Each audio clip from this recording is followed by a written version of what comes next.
Yes, so point number two, the Lord examines our hearts so we could always do what's right. And as I said, point number one was Jesus was never too busy to show love. Okay, so 1 Corinthians chapter 13 is my next scripture. Beginning in verse 1, as we all know these scriptures. Um, if I speak in the tongues of men and of angels, but do not have love, I am only a resounding gong or a clanging clamble. If I have the gift of prophecy and can fathom all mysteries and all knowledge, and if I have a faith that could move mountains, but do not have love, I am nothing. If I give all I possess to the poor and give over my body to hardship that I may boast, but do not have love, I gain nothing. According to the Bible, Jesus was not impressed by traditions at all because he wanted the heart. He wanted everyone to come through him with devotion, sincere devotion. He was not impressed about people wanting to be seen. He was not impressed by people wanting just the first seats in the synagogue. And whatever they would do, they would want to make a public scene of it. He wanted their hearts, and he wants our hearts in the same way. So that's why the scripture says, love is patient, love is kind. It does not envy, it does not boast, it is not proud, it does not dishonor others, it is not self-seeking, not easily angered or keep a record of wrongs. But love does not delight in evil, but always rejoices with the truth. It always protects, always trusts, always hopes, and always perseveres. And my whole point on that is God is love. God is love. And he really wants people to love one another. He wants us to love one another. And anything that is done without love does not come from him. That means that the people who made themselves as prophets and they did not have love, he did not accept them. Even in the Old Testament, if they did not come in his name to do what was right, the Lord didn't accept them. So that's very deep, that the Lord wants a genuine heart. And that's all he has ever wanted. So point number three, doing anything without love means nothing before the Lord. Again, doing anything without love means nothing before the Lord. That is point number three. We have to realize that in this generation which we live, there are people who always talk about Judases, but actually there could be more Goliaths out there than Judases when you really think about it. Because Goliath was somebody that was just so quick to trample over David or over anyone that opposed him. When people don't have the Spirit of God, they want to do that. They're not going to try to be our friend.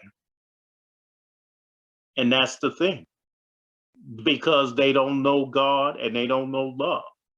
And it's very important for us to be their light, because even myself, before I had God in my life, I had no light inside of me before I even had a relationship with God.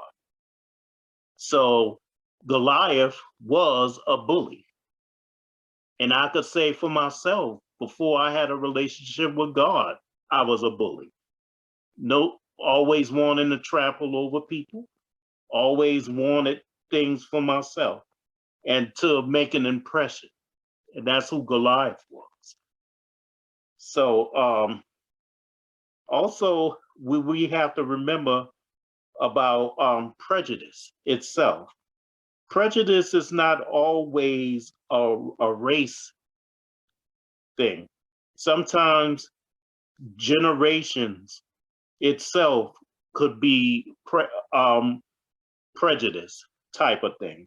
What I mean about that is when people are not able to relate to others, they could hide behind prejudice for that reason. It doesn't have to be about race. It doesn't have to be about status. It could just simply be people who's not able to relate to other people. So they don't accept them. But with God, with our relationship with God, he will accept all. He loves all and he accepts all. Now, my final scripture is going back to the book of Luke, where Jesus actually accepted someone who had nothing and nothing going for him. That's in the book of Luke. The book of Luke, chapter 23, beginning in verse 35. The people stood watching, and the rulers even sneered at him. They said, he saved others. Let him save himself, if he is God's Messiah, the chosen one. The soldiers also came up and mocked him. They offered him wine, vinegar, and said, if you are the king of the Jews, save yourself. There was a written notice above him which read, this is the king of the Jews. One of the criminals who hung there hurled insults at him. Aren't you the Messiah? Save yourself and us. But the other criminal rebuked him. Don't you fear God? He said, since you are under the same sentence, we are punished justly, for we are getting what our disease deserve. But this man has done nothing wrong. Then he said, Jesus, remember me when you come into your kingdom. Jesus answered him, truly, I tell you, today you will be with me in paradise. That is remarkable that Jesus accepted this man, a man who done nothing but stealing and the wrong thing all his life. He repented. He repented and made Jesus his Lord, and God took him at that very moment. And it's really funny because he actually got to heaven ahead of the disciples because he left with Jesus. God took him. God probably took his spirit. He forgave him for what he done and he blessed him, promising him that truly, I tell you today, you will be with me in paradise. Only God could do that for a man, where he wiped his slate clean and he just took him. So how thankful we are to be for our relationship with God, where we don't have to have any type of status, or we don't have to have anything to show, but just the heart and the devotion in which he's pleased with. So that is my message for tonight.